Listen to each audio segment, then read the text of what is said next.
Howdy, folks. Hey, sorry. Friday. Well, Eck is The muffins are ready. well, Eck is adjusting his chair here. It's not a text. Sorry, be right there. Hold on. Okay. It's 3 days and counting, 72 hours or a little over 72 hours until the 3 p.m. deadline on Monday. We had some news last night that I think indicates it's going to be a busy weekend because the Ottawa Senators sat. I got to do something. I got to say something real fast, okay? Okay. The Ottawa Senators sat 15% of their roster.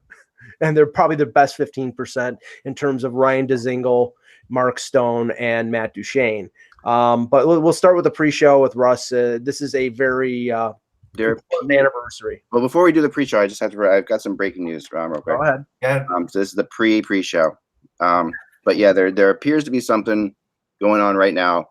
I'm gonna text some people while I do the pre-show between the Blue Jackets and the Senators. From what I was heard. From what I was heard. Well, good English. From what I learned, from what I learned this morning, the two teams were talking, and now it appears like a couple of players from one of those teams have contacted me and said that they think there's something up. So I'm gonna let you guys talk, and I'll be right back. Okay, and you adjust your camera when you get a chance because you're like in the bottom right corner of it, and you. Yeah, I know. I'm trying to. Okay, I think that's the Sportsnet view. You don't want to see me that well. I'm really not as handsome of a man as any of you guys are. So I'm gonna stay here. Okay. Well, okay. But thank you. All right. You mute yourself and come back when you have something. Yes, sir. Okay. I won't be back, Mike. Thank you. Russ, take over, please. All right. So today is the anniversary of the big 1980 win over Finland. We have to say that because a lot of people think it's No. Today's the anniversary of the Miracle on Ice. Oh, it's the Miracle on Ice Day? I thought it was the ultimate day. No, it's the Miracle on Ice Day. All right, so it's the Miracle on Ice Day. I'll tell you what. I was invested in that series, in that game financially. Because I was 17 years old, and I made a bet with my older brother. He's 3 years older. That's right. And he bet me $20, and he took the Russians. And I am sure he thought he was snookering me. And I had been following whatever coverage I could about the series via the newspaper, via Wide World of Sports. Like, these were the only outlets I had. And Mike got to, watch a lot more probably background about it than I did. But I took the Americans, and I was thrilled. And it is something that has lasted with me since then to now. Like, it is amazing. Mm-hmm. I know people, will say it's too much and leave it alone, but you really can't leave it alone for so many reasons. But like we were saying off camera, like Mike had either tweeted out or said that, hey, this was like the starting point for the U.S. hockey program, where it just started to blow up. Yeah. And before these Olympics, really the only two U.S. hockey players I knew were Brian and Joe Mullen.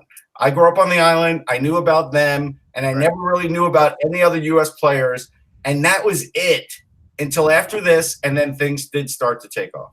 Yeah, no, and I won't bring up the response I got from somebody on Twitter because it was a direct message thing. But I can understand why people would get a little bit tired of the reference because it's 39 years, and every year, or they've made movies of the Miracle on Ice. But you got to remember how important it was to the future of U.S. hockey, because you had a generation that came. You had Neil Broughton and Mark Johnson and Mike Ramsey that came off of that team. You had American players like Pat LaFontaine and Eddie Olczyk that were drafted a few years after that. But the next generation, the Roenics, the Tkachuks, the Medanos, they were inspired by 1980 and the Miracle on Ice. Yeah, I mean, guys won the Stanley Cup. Ken Morrow. Guys had nice careers like Dave Silk and Pavelich. Yeah, there were some really good players, and the ones that were overhyped really didn't have great NHL careers. Yeah, Michael Ruzioni never played in the NHL. Jim Craig was terrible with Atlanta and Boston. Yeah. So, but the funny thing is, and I don't know why, but I sort of tracked this team as well, Russ. I mean, I vividly remember watching the U.S. Olympic team on USA Network in 1980. Maybe, and I got USA Network too. 2 to 3 weeks before the Olympics, they played an exhibition game against the Soviets at Madison Square Garden. Jim Gordon and Bill Chadwick. That was my favorite. Growing up, that was my favorite duo. Yeah, and I love Jim Gordon. Shot and a goal. Yeah, but they lost 8-1, I think. Yeah, at Madison Square Garden, and everybody thought, okay, they're going to get destroyed in the Olympics. They probably won't even medal. That's probably what my brother got the idea of betting me on it. Right, and the funny thing is that I was just doing a radio interview in Buffalo, and we were talking about they were talking before I came on air about the anniversary, and they's like, oh yeah, we were watching the game, but it wasn't broadcast live, so we watched it at like 7:30, and they got the Al Michaels, Ken Dryden broadcast. I was probably one of the few people in the U.S. who was watching it live because it was on CFTO out of Toronto. And I'm pretty sure it was like Don Chevrier was the play-by-play guy. And I, to this day, if anybody can find any video of that on YouTube, send me the link because I can't find it. I'd like to see, because everybody knows we do you believe in miracles? Yes. That's a phenomenal call, but I'd just like to hear what I don't remember what it was at the end of that broadcast. So, but it was. So here's a good footnote. I even knew about like Steve Janaszek, right, the backup goalie. What I didn't realize is that he did indeed sign a contract with the North Stars. Yep. And he played one regular season game against Buffalo. Yep. And he played against McClanahan and Mike Ramsey. The Sabres had a nice career with the Rangers too. The Sabres had 4 of the Olympians. They had Ramsey, McClanahan, John Harrington, and Eric Strobel. And I don't think Strobel or Harrington ever played a game for the Sabres. They played for Rochester. Yeah. So I guess the Rangers traded for McClanahan. Yeah, he was traded from later on. Yep. So what do you got? Okay, let's start the show. Can we do that? Let's start the show. We'll start the show. Go ahead. All right. Let me do that. Really? Okay. Yeah. No, I apologize for being down here today, guys. But as you know, I'm not wearing my glasses because I'm wearing contact lenses, and it's a long story. Well, actually, I'm playing hockey, so I've got to wear contact lenses tonight. So you're in the midst of adjusting. Yeah, my eyes are weird. So in order to see I don't have an update for you. Jason is healthy and he's back to work. I know you were hoping otherwise, but I'm just letting you know. Oh well. Well, maybe he'll give me some time tonight. We'll see what happens. So Ack is now relegated to the goaltending coach from the Florida Panthers. The life of a backup goalie. That's what this is. When Luongo and I'm tempted to play out. I mean, I'm tempted to play out because they said they don't have that many skiers. I'm terrible out though. Okay, let's get going here. All right. I apologize. All right. Hello, Hockey World. It's Friday, February 22nd, 2019. I'm Mike Aruzio. I'm Michael Agello.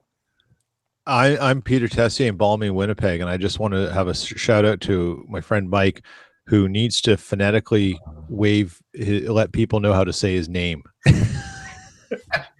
And I'm Russ Cohen, and I always wanted to be as fast as Mark Johnson. At that point in time, he was the fastest player I'd ever seen play, or at least that's what I thought in my mind. And I am Eklund, and you're watching HockeyBuzzcast on HockeyBuzz.com. It's the podcast that comes every Monday through Friday at this time to fill you in on the comings and goings in the hockey world. And so we talked right before the show about the fact that there's big-time rumblings right now about a trade perhaps between the Blue Jackets and the Senators, and I firmly believe that this is the Blue Jackets going for Duchene. I really do. I think the Blue Jackets are going for it. Talking to sources around Columbus, if they got blown away, they would make a trade for Panarin or Bobrovsky, but they don't expect to be blown away based on what they've heard so far. So they're just going to hold them. I mean, there's a team that could be out of the playoffs, the worst case scenario for this team would be, missing the playoffs and keeping these guys around.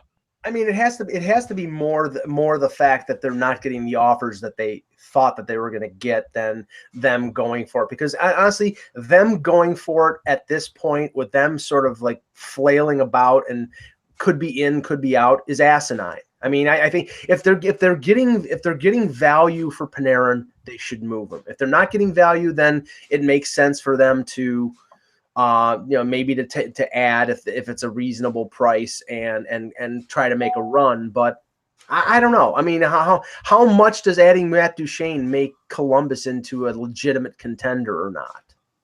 It helps. I mean, it helps a lot. I mean, well, Peter, what do you think?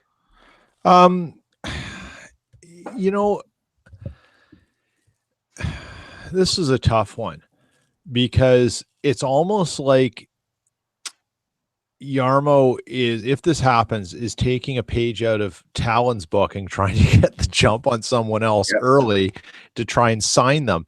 And given the way the market is that a smart strategy? I don't know, particularly when you have Torts as the coach. Do you want to give someone a taste of Tortorella going into the playoffs and then like, here you go, long term, here's our offer? I don't know. Like it's an interesting move if it happens. I don't know if I'd make it, but you know what? I like seeing GMs take risks like this and try something because it's an interesting thing to try. And you know what? I've already worked out a trade in my mind of non-roster guys, because now that's the big buzzword. If I don't have to give up a roster guy. Yeah, I think it will be a roster guy though. Well, I don't know. Maybe it won't be. So I'm gonna go non-roster. I'm gonna go Gabriel Carlson, Sonny Milano, and a conditional first, and I'll make that deal. All right, there is more on this for a second. Brian Lawton tweeted out. I'm not sure if it was after mine or before mine, or whatever. Yeah. It was 8 minutes ago, so I'm going to say it's about the same time as mine, for what it's worth. Rumblings of a trade between the Senators and Blue Jackets. Players removed from the ice with the AHL club this morning. No information in terms of what level of a deal this might be. Stay tuned. Well, I'll say this. If it is a player off of their roster, and remember, Ottawa is trading right now. Duchene's making $6 million. Stone is making more than that. Dzingel's significantly less than that. And they're going to have tons of cap space next year if they don't sign these guys. A guy like Alexander Wenberg, who's been talked about as possibly being moved, and I'm pretty sure, Russ, he still has no goals at even strength this year. Yeah, but I still think they need him. I don't think they're going to trade him. Well, I mean, maybe, but I mean, Dubinsky could break down any minute. That's the problem. Yes, but they're in and out. They're not. I mean, they're not pleased with Wenberg's production, and you have to give Ottawa something. Right, but listen, I'm not saying Sonny Milano and Gabriel Carlson are nothing. I'm just saying they have to be able to fit to get to the cap floor. No, I get it. But offensively, but they could do that in other ways. They can sign CC and get to the cap floor. That's not a problem. If I'm looking at players from their AHL roster, I want Sonny Milano or I want Vitaly Abramov. Yep. Okay. Aaron Portsline just tweeted literally 2 minutes ago. Word in Cleveland is that the Blue Jackets prospect Abramov was pulled off the ice during practice this morning and could be headed to Ottawa. Yep. That's Duchene then, right? Yeah. Yeah. I'm glad I beat the reading of it for you, so I could get credit. Or Dzingel. Yeah. Or Dzingel. I mean, it could if it's more Dzingel. Yeah. Yeah. Abramov actually is a really cool guy. 2 weeks ago on Off the Post, I put an interview up that I did with him, but he's super fast. He's got 12 goals this year. He will do so much better in the future, but he is slight of frame. So he's one of those guys that just has to put on a little muscle, but he is a very talented kid. And rely on his elusiveness and his speed. And he does have that. You know what's interesting about this? Oh man, how to say this without getting in trouble. All right. There's once in a while you end up in a situation where you have a player who is really liked by a team, like perhaps Ottawa really likes it, right? But the team that's trading him is not necessarily as high on him, and is kind of surprised. And sometimes deals happen that way. Like you don't. Columbus might not be even thinking about going after Dzingel or Duchene or something like that, but then they get Ottawa really likes this kid, and they throw it at them, and Ottawa's like, Columbus is like, wow, we think. I mean, they're never going to say, they're never going to say we think you're overvaluing him. But if they do, I think that because they've seen him for a while in the minors or whatever, maybe it was big scorer, but maybe not so great in the AHL. Elliot Friedman, just a minute ago, Columbus and Ottawa are working on a Duchene deal. So there you go. There you go. So I would think, I would think Columbus is one would have to be. Now, this is a risk. There's got to be lottery. Right. So how is it going to look if Columbus doesn't make the playoffs and the Flyers do, even after this trade? Eck, can you answer that? With me right now. It was him. It wasn't me. It was him. I got a lot going on here. Go ahead. That's all right. I'm just kidding. Ignore that. But you should ignore that. Let's piece it together though. If say it's Duchene, okay, as Elliot Friedman just did and Eck did before. Abramoff is part of it. I would think that it would be the number one would be involved. But remember, if Columbus misses the playoffs, it's a lottery pick. So do they put lottery protection on it? And then next year, if it's got lottery protection and it resorts to the following year, they're going to be without Panarin, likely. They're going to be without Bobrovsky. I would make sure that it's a first-round pick no matter what this year. Yeah, I would do it for this year. But I don't think Abramoff in a number one is enough. No, and that's why I would take either Milano or Carlson too, as well. I'd say Carlson. Carlson makes sense. Yeah, and that's a good trade. If they could get that, that's a really good trade. The interesting thing about this is if they're doing this trade, I really don't think they're going to trade Panarin or Bobrovsky. Yeah.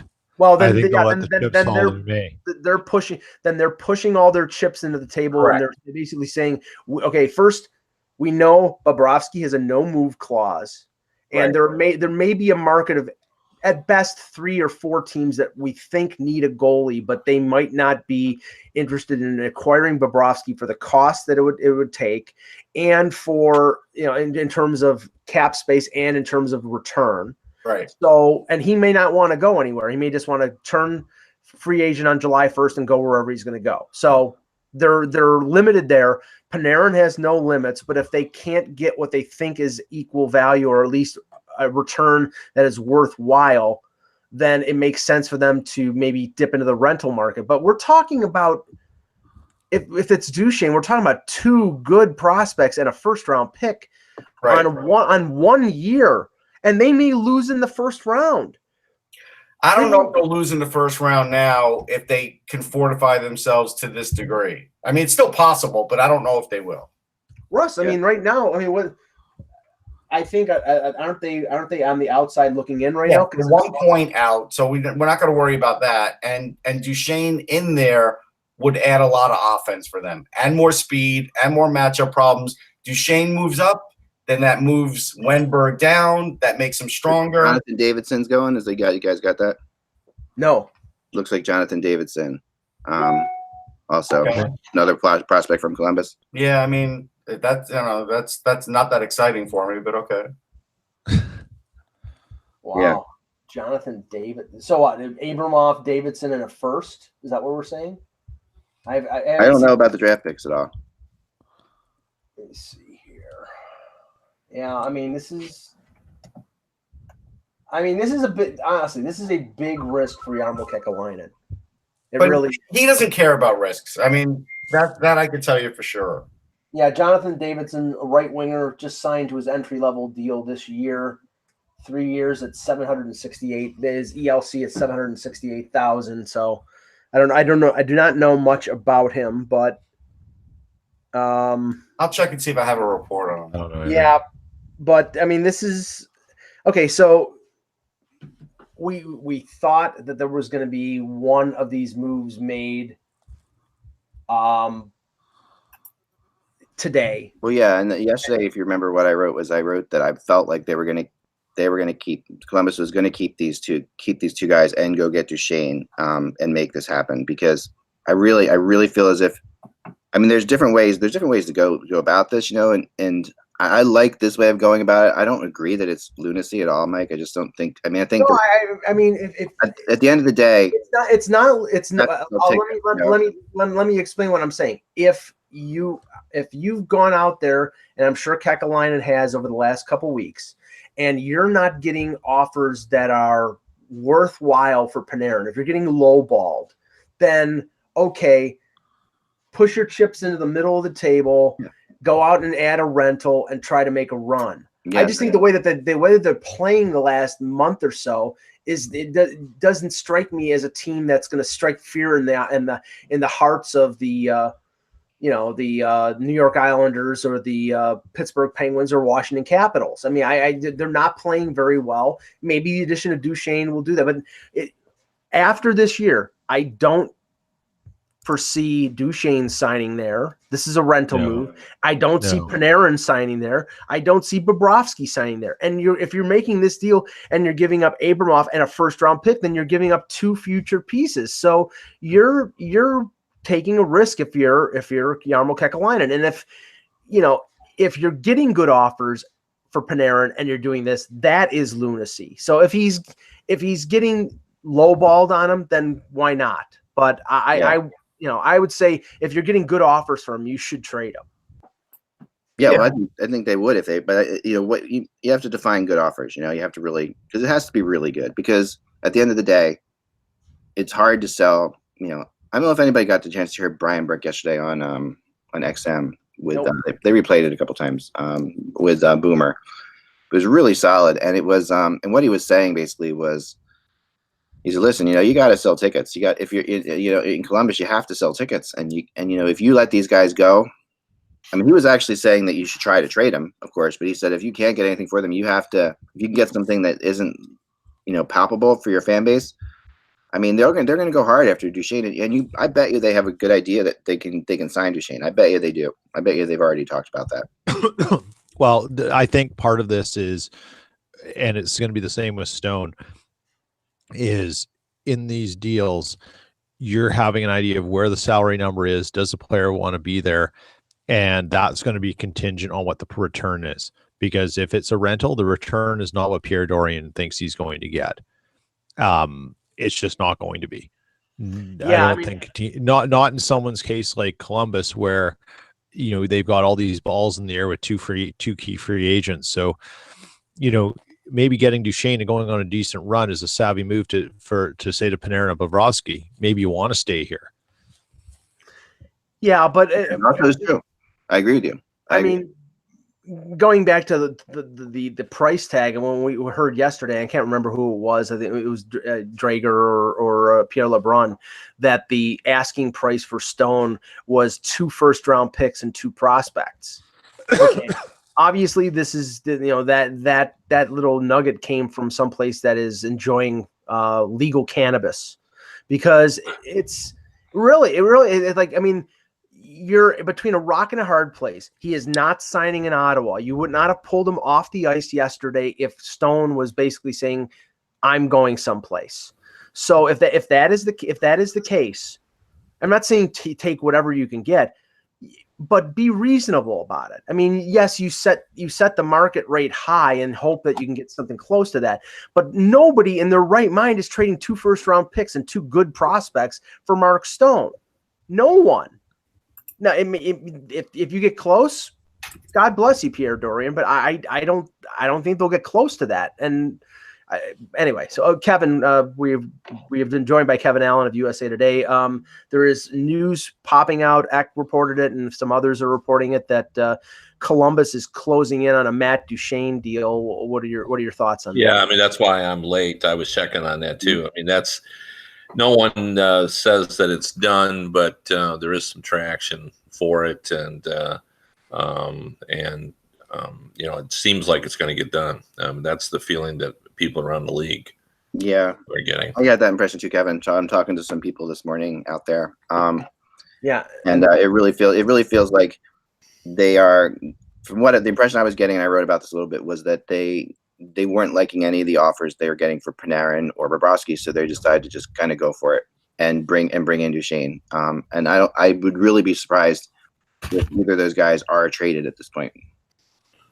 Yeah, I mean, I like the thinking, because I like it when teams go for it. And I've said right on this program before that I believe that the Blue Jackets are in a special case, and that is that I think it's important for their fan base that they make the playoffs and make every effort to try to advance. Now, it's not going to be easy, but you know, and I also believe that it's not the end of the world if you lose Panarin for nothing. You know, I've read stories, people saying, you know, that it would set the franchise back, but you know, the greatest evidence of that not being true is what's happening on Long Island. So, you know, if they think that it's better to have Duchene than Panarin because maybe Panarin's situation there is creating sort of a kind of a bad omen because he was unwilling to stay, then I can see why they would want to, you know, make that trade.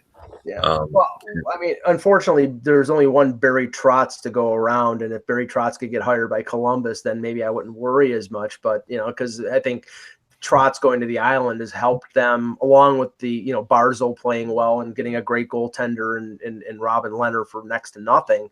And those are the reasons why the Islanders have played well after Tavares left. I don't know, Kev. I mean, maybe they can get Duchene signed, like Ek just said, but Jarmo Kekalainen on July 2nd could be left holding the bag without Bobrovsky, without Panarin, without Duchene.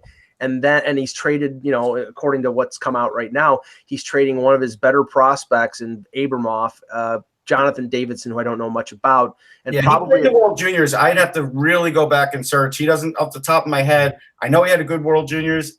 I just don't have anything on him, like, so in my head. But to that point, Aaron Portzline just tweeted out a few minutes ago. He said it was led to believe that Matt Duchene would not sign long-term in Columbus, but apparently that stance has changed. Okay. So that would say that there's been, like we were saying earlier in the show before Kevin came on, that maybe there is some talk behind it. They know what they can do and see that. So this is, you know, Duchene is probably their insurance policy. If Panarin does leave, they're not left without anything, and they get him for a playoff run, which isn't a bad idea. Right. Well, I mean, that changes everything if they know that he can. Yeah, it does. That he'll stay there. I mean, then you know, then it's the best of all worlds. Right. Yeah. You know, that's big time true. I also heard this morning, you know, and I think we can start talking about dominoes because this is definitely a domino. Finally, this is the first domino. Yeah. We'll be happy about. Because a lot of teams out there will be happy that something went down. Yep. Yeah. But what's funny about that, Ek, is yesterday I talked to two different general managers who said the exact same phrase to me, and then which is, you know, unless it's just me that no one's talking to, it doesn't seem like there's anything going on. Yeah. Because nobody's calling me. And then I talked to another general manager who told him the same thing, and he was kind of surprised. And then both of them said maybe it's because everyone's waiting to see what the Senators are going to do. I think it was so. I think what the Sens were doing was so openly out there. You know, just I mean, when you're scratching three guys, that's rare. You know, I mean that's not something that we see very often at all. I mean, well, I mean, I thought it was the right move. Like, you know, I wrote a column on that this morning. I think this is, you can almost say this is consumer driven, and by that I mean that the attitude of fan bases has changed to the point where not only do they sort of expect you to rebuild, they sort of demand it and all the trappings that go with it. And, you know, if you're an Ottawa Senators fan, I think you're thrilled that they sat out those three guys and didn't risk injury. And because I was on Twitter last night, and I know Russ can verify this, and being a guy that pays attention to the Rangers, but people were unhappy. They were. The Rangers, you know, didn't set out Zuccarello and Hayes, and David Quinn doesn't care. And the funny thing is that, and it came out this morning that it was injury related, not that he was pulled off the ice. McQuaid, was Adam McQuaid, and granted, they're only going to get probably a third round pick from McQuaid anyway. But they played him. He got hurt. He's been an injury prone player. They can't play him again. They can't. Yeah. And then, like, you're risking too much. And I harken back a few years ago when P.A. Parento was the Leafs' leading scorer in the year that they were bottoming out for Austin Matthews. They were gonna, he was putting up a good year. There was talk about them getting a second round pick for him. They kept playing him. He got hurt. They got nothing for him. So if you're a team and you're selling a player, you got to protect yourself, because Murphy's law. Somebody is going to, when you're trying to trade him, he's going to get hurt. You sit him.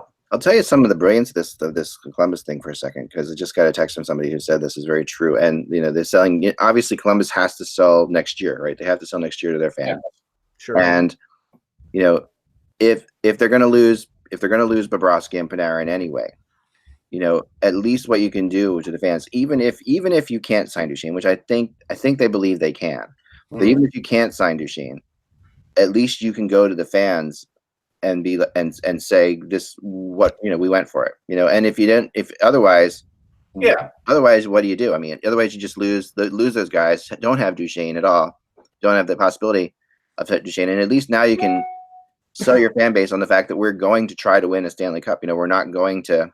That's our goal every year, and I do think, Kevin, you're right that this is a franchise that's never won a playoff series, and this is a franchise that needs to do that. They need to show that they can do that. Well, yeah, because let's look back at where they were and where they are now. Like when the Blue Jackets came into existence, the excitement level in that city was as high as I had seen for a new team.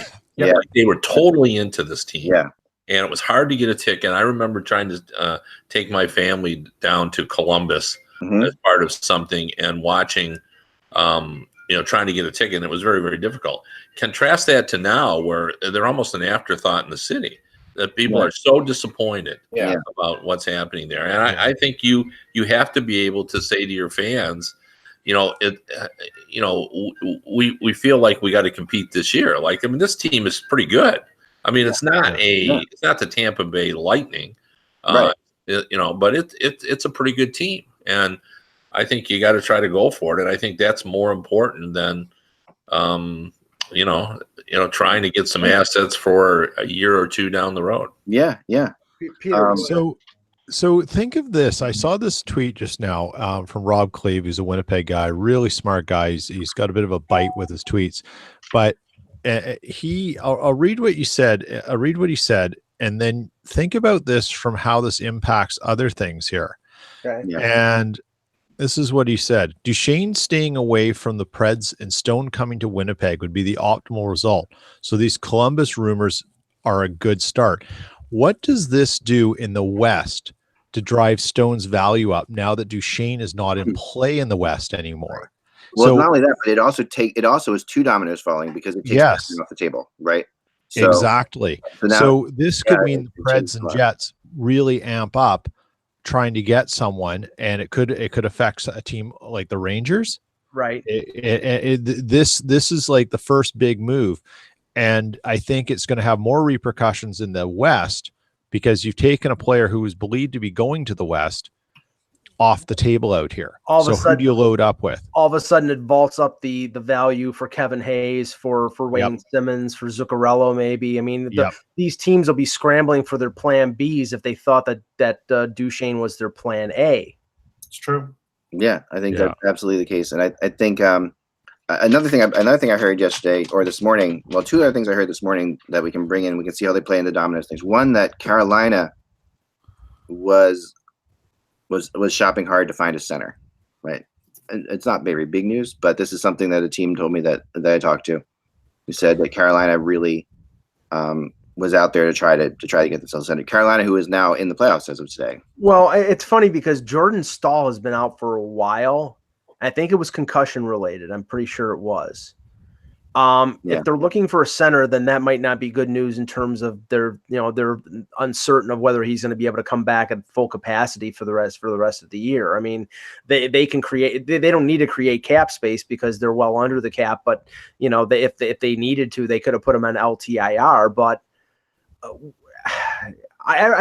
when somebody mentioned Eric Stahl and the possibility of Minnesota trading him, and we know that they're in one of the wild card spots, but they traded Coyle, and that might be an indicator of them being more of a seller than a buyer.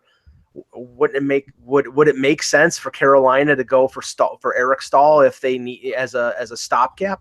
They're not going to trade Eric Stahl if they're still in the playoffs, right? But I don't even understand. Someone's going to have to explain to me.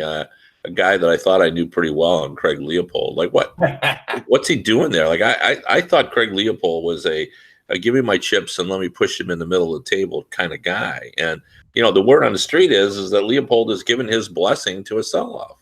Yeah. And I don't understand that.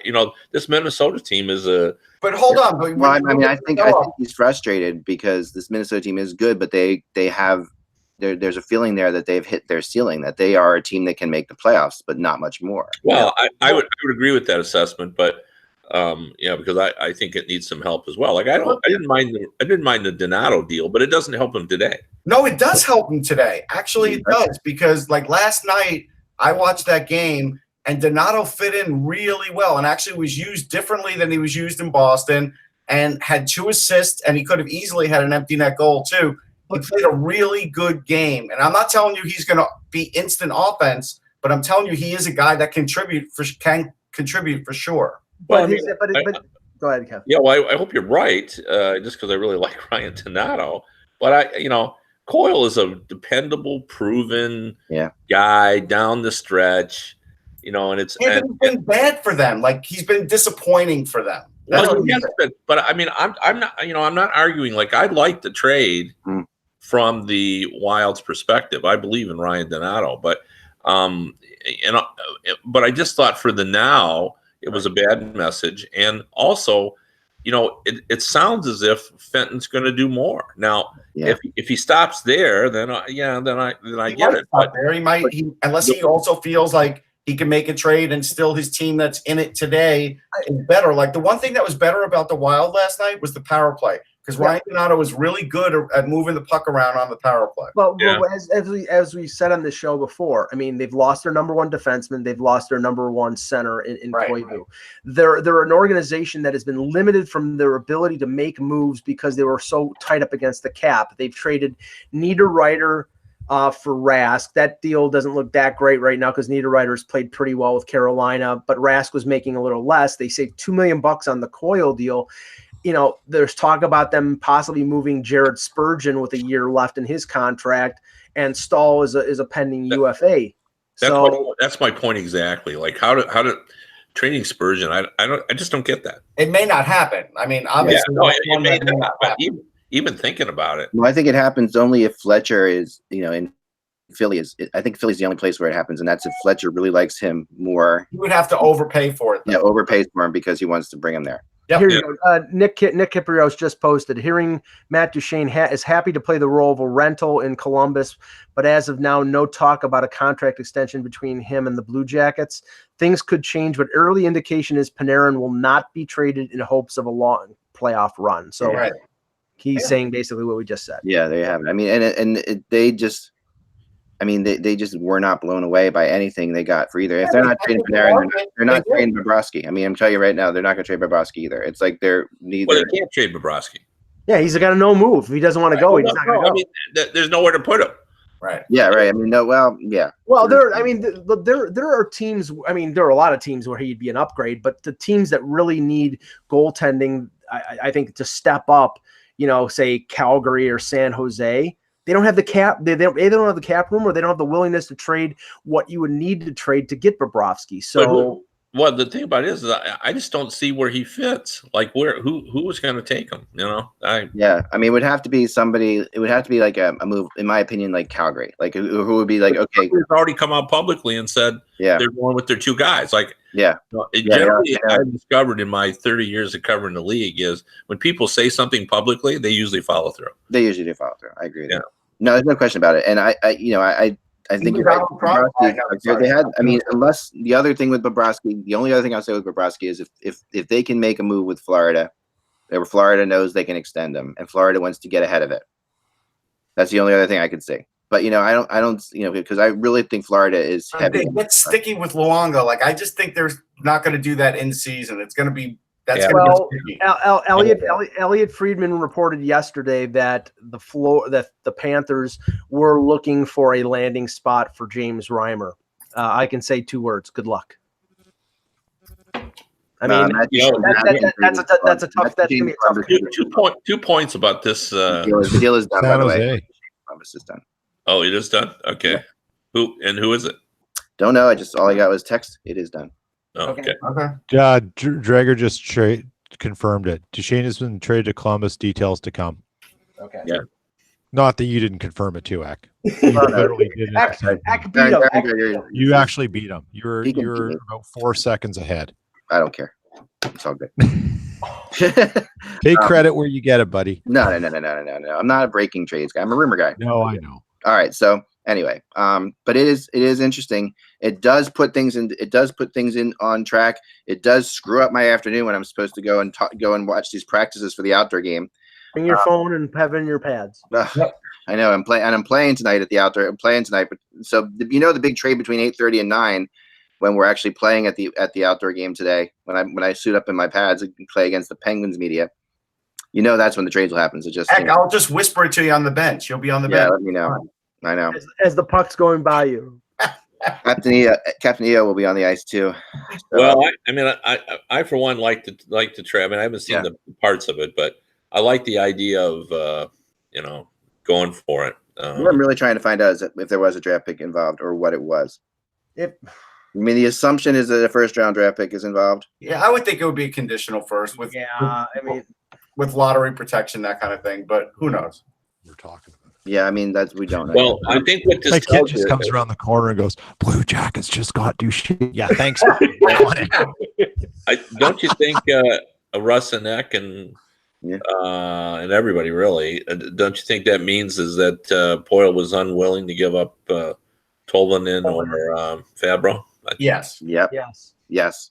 Well, although if I'm picking who's the better prospect, Vitaly Abramov or Ilya Tolvanen, I'm taking Abramov because Tolvanen does need to round out his game. Abramov's been working on that already, and Abramov is faster. He's more skilled. Tolvanen has the better shot, but Abramov is a really tricky guy in the ice with a lot of talent. Porchline is saying prospects Abramov and Davidson part of the deal, but more coming from Columbus. So you'd have to assume that that's a draft pick of some sort. Yeah. Trying to find out. What if it's a first in those two players? That's a hell of a haul for Ottawa. It is. Yeah. If you can get a first round draft pick on a team that might not make the playoffs, it's possible that that they. Yeah. It could be lottery protected, I guess. For everybody like us, you would think it would be lottery protected. For everybody ringing the death knell for Ottawa. And Russ can speak to this more than I can, but look at the prospects that they have that are not so far away. But you've got Logan Brown, Colin White, Abramov. Now, if this trade is going on, Brady Tkachuk in his first year. They're a loaded organization in terms of prospects. They are. But it's going to take a while for them to develop. And I think that's why they wanted a guy like Davidson because he'd already signed his ELC. He'll come over and play right away. Abramov, they'll probably give him a look and see the same way. If he fits in, like with Donato, if he fits in, they'll keep him up. If not, they'll let him finish out the year in the AHL. Yeah, Alex. Mute Kevin, please. Mute Kevin just in case. I tried to. Okay. Alex Formanton, Drake Batherson. There is tons of prospects. They have tons of prospects. Oh, they're loaded. They really do. They really, really do. I'm gonna, I'm kind of at. If I'm a Predators fan, this has been my thought on the Matt Duchene thing the whole time. I think the Predators were going to have to overpay for him, and I didn't think it was worth it, to be honest. I'm, like I said, Duchene's streaky, and if you're looking for a player to go for you in the playoffs, well, okay, let's look for streaky guys. I really do believe that Zuccarello is the best fit for the Predators, and I felt that for a while. I think that he just brings in. You can get him for a lot less. He brings in playoff experience. He's consistent. He doesn't. Who are we talking about here? Matt Zuccarello. I think Zuccarello is the best bet for. He's a really good fit for them because there's so many places you could put him. You could put him on the top line. You could put him on a fourth line. You could put him on a third line. Right. You could put him on power play. You could put him on the penalty kill. He's good at all of that. Doesn't he feel like a Predator type player? He does. He really feels like like the Preds have that kind of size player with that kind of speed. Laviolette won't understand him. That'll be good. Yeah, and he really brings great things to the locker room. He's a great leader. Poyle will really appreciate him. Players love Matt Zuccarello. Actually, the day he gets traded, Henrik Lundqvist will be a good follow on Instagram and Twitter because he'll be crushed. He's already talked about how good of friends they are. He will be crushed. But there's a possibility for him to come back. Yeah, he could return, and I think he'll still be crushed for that moment, Mike. Sure, yeah. But I think that's the fit. I mean, I think Stone. It's good. Well, so people understand. For 30 seconds, if Eck told me Mike was off the show, I would be crushed for 30 seconds. Because they're hard. And then you'd be celebrating. Okay, let's do this. Eck says that Zuccarello. So I don't think that there's never been anything about Nashville and Stone being connected. So not really. Put Stone aside. If Stone goes to Winnipeg, what is the move that Nashville makes? Eck thinks it's Zuccarello. I think Wayne Simmons makes more sense. No, I think Zuccarello kind of makes more sense, to be honest. Yeah, Simmons doesn't fit with the way they play. Yeah, I really want to get Kevin's opinion on this because when he gets back in here, he's just coming back right now. Hold on. Yeah, because Kevin is I do think I think Stone fits beautifully with Winnipeg. I definitely think there's no question about that, and that's where in all likelihood he's going to go. Although the Islanders were also in on Duchene, from what I was told, so maybe they make a push for Stone. So just to make things go really crazy, Jets morning skates happening if Blake Wheeler's not on the ice. He has a modified trade. He's being traded. Where's he being traded to? I would trade Wheeler for Stone like that.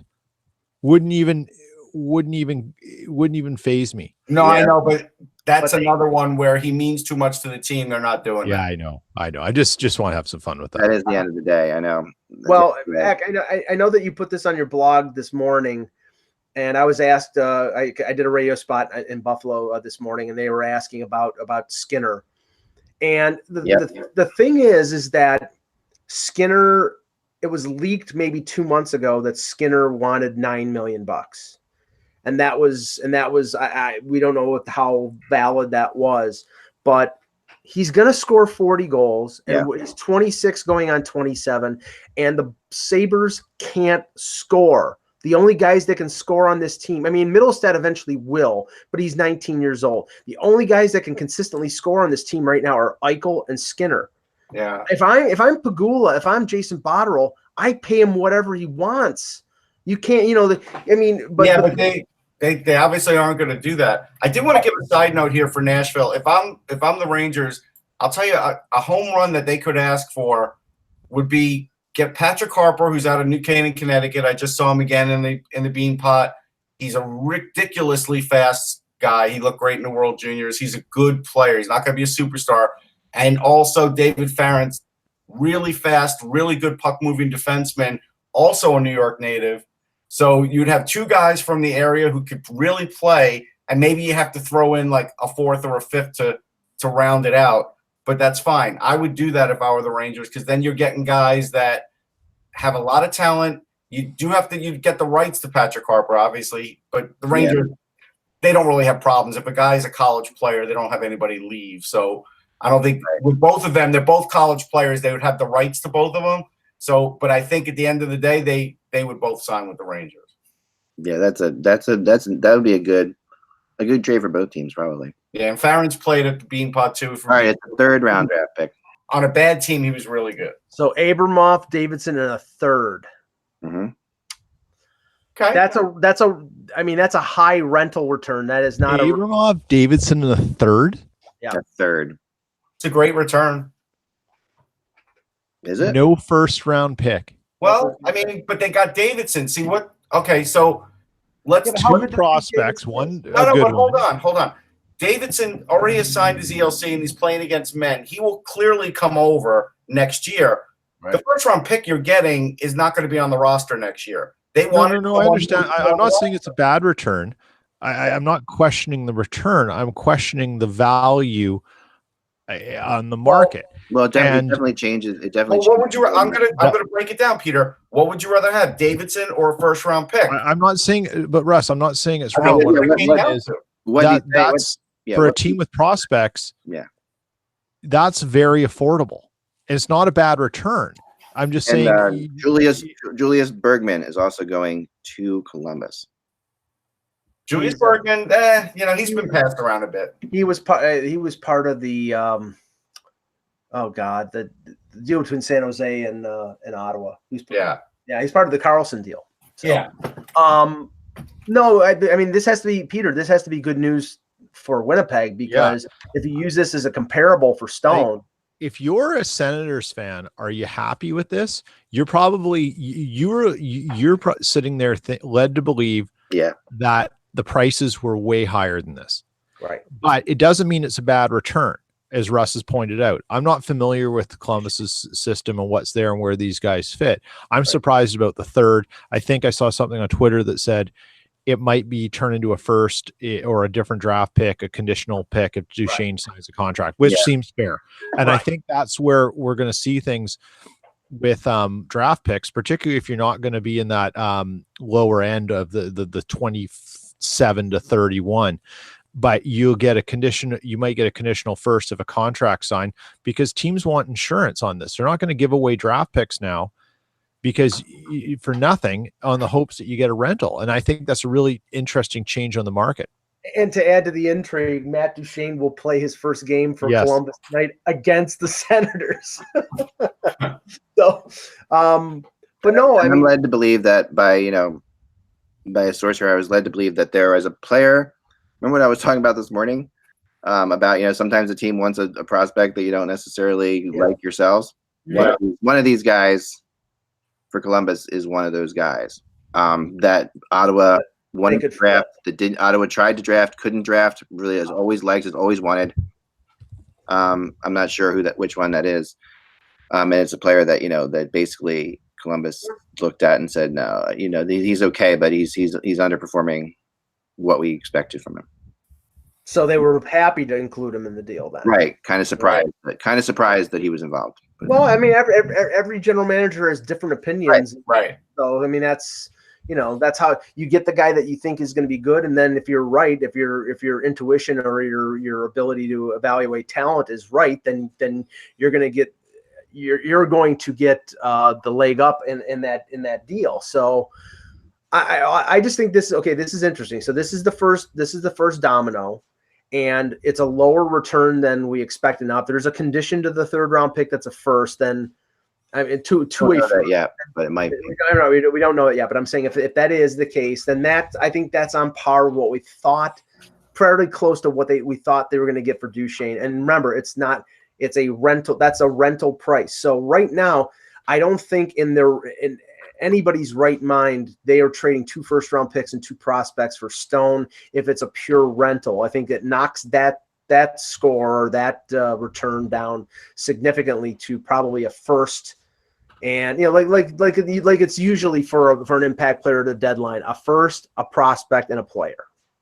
Right. And that's normally what happens. Maybe sometimes it goes back and forth, but that's probably what it's going to end up being. But again, if Winnipeg, Peter, anticipates that they're the only ones in on Stone and they're bidding against themselves, then they might try to lowball Dorian here. I mean, Dorian's got to prove that Stone is getting interest from a number of players. Exactly. He's got to prove he's got to get other people to come in. He's got to get he's got to focus on this bidding war. And the interesting thing is that this sort of explains something about why the two teams have been scouting each other so much, particularly at the AHL level. And I would suspect that Dorian's goal now is look at what these picks, these prospects that he's got. This is about getting his age gap and his team and the same thing going. So a player like a Logan Stanley is probably very appealing to him. From a thing. And Russ, you could probably go into the Jets system and sort of look at some of the other. And I was just watching a little bit of the Moose the other day, and Stanley looked really good. I mean, he looks like he's fitting in. He's shooting the puck well offensively. Russ, I just saw on Twitter now, a friend of yours, and you know him, and he was here with Winnipeg for a bit when the Jets moved from Atlanta, is Patrick Williams. He had some interesting tweets just now on Abramov. And I'll just read him out because I don't know anything about him. And for people listening, he goes, Abramov is an interesting prospect with a bit of a boomer bust feel. To preface, Cleveland has had a strange season in general. Putting up numbers in junior is nice, but the AHL is filled with guys who crushed junior in college. He's just about where I'd hope from that standpoint. I'm encouraged that he has been able to work with Selke winner John Madden. Mhm. If you're a young forward who needs to build your two-way game, that's pretty ideal. Madden is patient but a stickler. As a general rule, half of the job description for an AH coach feels like it's about breaking junior habits. So that's He talked that's about an that on our show interesting already. take. I love Patrick Williams from a That's take. very much along the lines of what I was talking about. He talked about that on our show already, but I'm not worried about Abramoff because he has the right speed, he has the right hockey IQ. He does need to get physically stronger too, though. He is one of those guys that it will make a world of difference. Yeah, and to your point about Stanley, I mean, if you look at Ottawa and what they're and the course that they're steering over the next few There is years, a first round pick included in this thing. It might be conditional. I'm not sure. Yeah, I would expect. I'm guessing it's conditional, but there is a first round draft pick in this. okay. At least they can conditionally get to it, if not actually getting to it. I'm not sure. But if you're looking at the, And then Mackenzie just said the same thing. Hold on, Mackenzie just tweeted out Aberson, Davidson, and a pick going the other way. A first rounder included, but checking on conditions. okay. If there's and probably the contract. So we're probably talking the same person. Yeah. If you're looking as the Senators and you're looking at a deal with the Jets and you're talking about Stanley, you got to realize in the Atlantic Division that you're dealing with Matthews, you're dealing with Barkov, you're dealing with big, maybe Jesper Kotkaniemi in a couple of years when he fills out. You're looking at big centers, big forwards, guys who are offensively dominated. Jack Eichel, who will go to the net. You need a 6'7" defenseman to keep them from getting to the front of the net, and that's what Stanley, if he pans out, is going to be. He'll be. Him and Shabbat on that blue line is a good foundation for a pretty good blue line. Yeah. I guess they can also, okay. All right. So this is the actual trade. Okay. This is via Pierre LeBrun. Okay. It leaves the full trade is Abramov, Davidson, and a first round pick for Duchene and Bergman, and a conditional first round pick if Matt signs with Columbus. Ooh. So they're not a third. 2 first round picks. So 2 first rounds, but one of them is a condition if he signs. That's a heck of a deal. You know what? That changes the market back again, Peter. Yeah, that changes the market back again. You heard what that was? That's a way different price than we just heard. Yeah, a third round pick is an by the way throw in. A first with a possibility of 2. That's a home run for Dorian. Yeah. It's a grand slam. Now Ottawa's fans will be very, very happy. Yeah. Very, very happy. Now you can be cynical and say this though. Columbus is agrees to that second first round pick as a condition, knowing that they're not going to sign him, and this is a pure rental. Correct.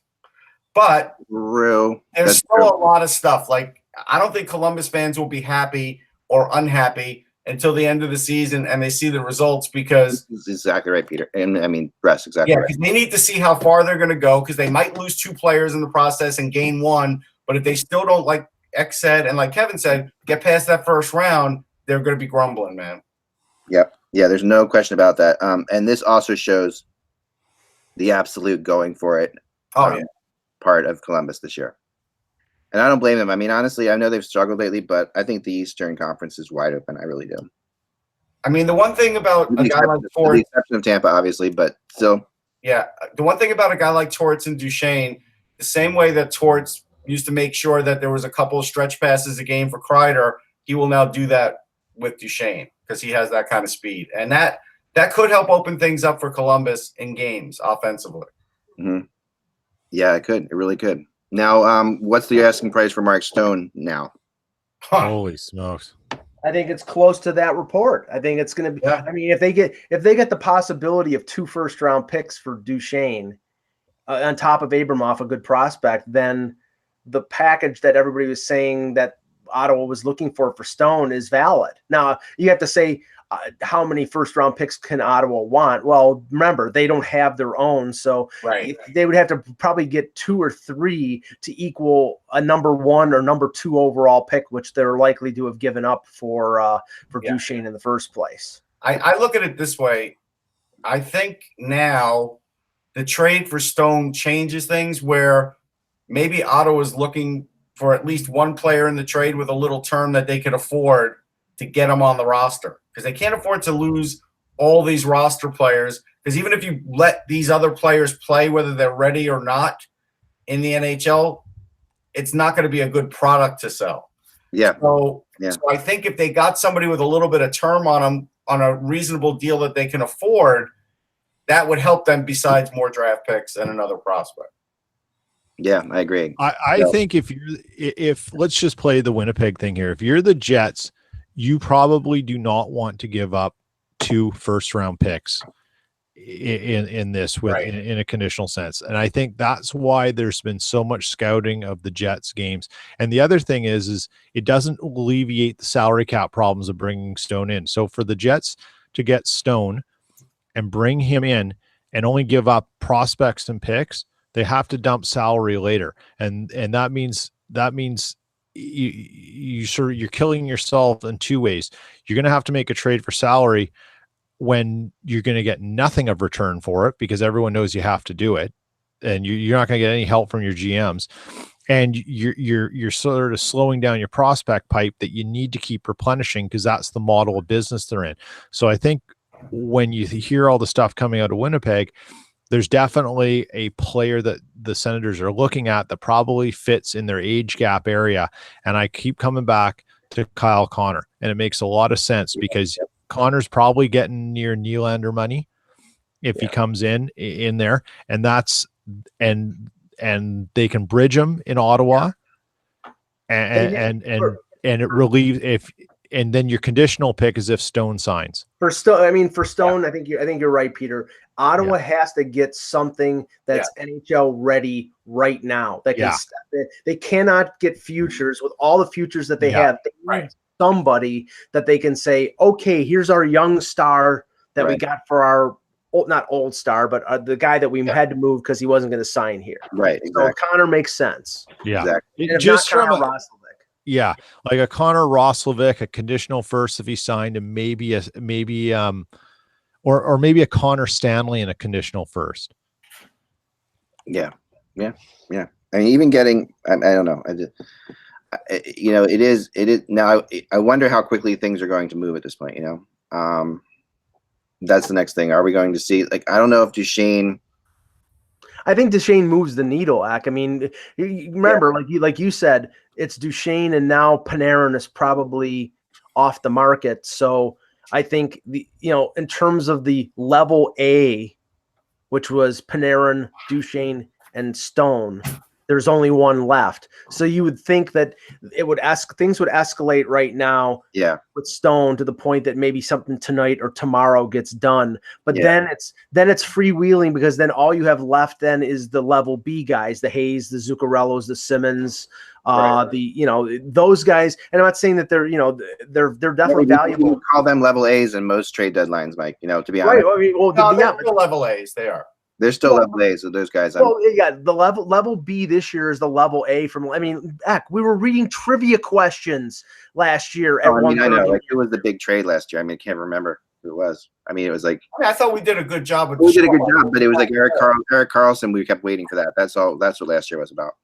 This right now, I'm not trying to hype. Well, I am trying to hype it a little bit, but the number of names and the number of players that are out there right now puts last year to shame. Yeah, it does. Throw a little bit of pressure onto the Capitals and Islanders, I would say. Columbus getting better. Maybe the Islanders a lot because Columbus could very well face the Islanders in the first round. Maybe the Islanders because Lou has room to maneuver. He's got a lot of prospects. He's got one that's basically saying, if you want to trade me, please go ahead. In Josh O saying. All right, so in the chat room, Jason gives an example of what he would like the Flyers to offer for Stone: a first, Gostisbehere, Ratcliffe, Lawton. I wouldn't do that deal if I were Ottawa. For Stone as a rental? It doesn't matter. Yeah, I still wouldn't do it because I don't think, for one thing, I don't think Lawton is this great player. He's had a really nice year. And so, yes, he'll be a roster player. I could put him in there, but the first will be conditional anyhow that Stone signs, right? That's going to, if you give it up. Conditional first, yes, that's different. But so that's a little different too. Gostisbehere would be fine. That part's great. Ratcliffe is still years away. So I if I'm Ottawa, I'm looking for one better player than anybody you named in that list, and then a conditional first from Philadelphia. The 2009 first round draft pick could be a really good draft pick, though. I mean, we don't know yet. Again, I'm gonna say it again. If I'm Ottawa and I'm giving you a conditional first, and I think you Philly can sign Mark Stone, then I'm asking for Travis Sanheim if that's who I want. And you're gonna have to give him, or I'm not giving you Mark Stone. Like that's that's the way it's gonna be. So Peter, are you doing Kyle Connor and a 1 and a conditional 1 for Stone? No.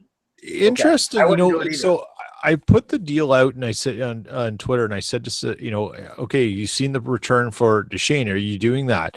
And here's what a few people fired back. He goes, the prospects are B prospects, so not as good as Niku, Vesalainen, or Sandberg. So yes, I would without a doubt. So that's interesting. And if they just want to rent Stone, then I think the price, then maybe that's an okay thing. But I just don't think the Jets want to give up another first, and certainly not a conditional first. So well, I think they're going to have to give up a first if they want Stone. Yeah, I think they want to try and make it another way, like take from what they have, because I think they want to replenish. Like I think they're going to want to replenish Mike. So you mean? But I don't know. I don't know. You mean Vesalainen instead of? I think Vesalainen's untouchable, but I don't think he's untouchable. I disagree. Maybe Stanley then. I think Stanley's on the table. I don't. Yeah, I think if like I look at it from a salary cap thing, right? And if it's a rental, they can do it and they'll pay in a different way. But I think the Jets' modus operandi is to hold. They want to keep the player, right? So the conditional first would be if they signed him. Okay. And I think they would probably try and part with someone like a Kyle Connor, because if they're going to sign Stone, they have to get rid of salary. They have to. Yeah. And that would be the only way to really do it. Pierre LeBrun clarifies the first round pick, the non-conditional one, is next year, this draft, 2019. So that gives Ottawa a pick in this draft because they traded their own in the Duchene deal to Colorado. But again, the conditional pick is 2020. Okay. If they get Stone, they could sign him over the summer. If he says, yes, I will sign with you, they'll sign him over the summer and they'll trade at the draft to balance everything out. That won't be a problem. Okay. Ross, let's look at a couple questions in the chat to end the show, because we got a few more minutes left. But have good questions. I mean, it's only have good questions. But right. But let me just say this, because I'm sure the Leaf fans they're watching. I've heard one person text me that they believe the first round draft pick this year is lottery protected, but I'm trying to find out. Yeah, I would think so. Probably. Okay. So, which would then mean that the 2020 is we'll find out. But just for Toronto, Elliot Friedman in 31 Thoughts yesterday, the podcast, mentioned that he doesn't buy into the conventional wisdom when it comes to Kyle Dubas and the Leafs, meaning them going out for Adam McQuaid, which might be off the table anyway because Adam McQuaid got hurt yesterday. He believes that the Leafs are still looking for a top 4 right-hand shot defenseman. And there is some evidence of that based on the fact that Mike Babcock refuses to use Jake Muzzin as a righty, refuses to shift Morgan Riley to the right side, and played Jake Muzzin as a bottom pairing guy with Travis Dermott yesterday. The defense is currently constituted is not working for Babcock, and he's mixing and matching and rotating and doing a lot of stuff.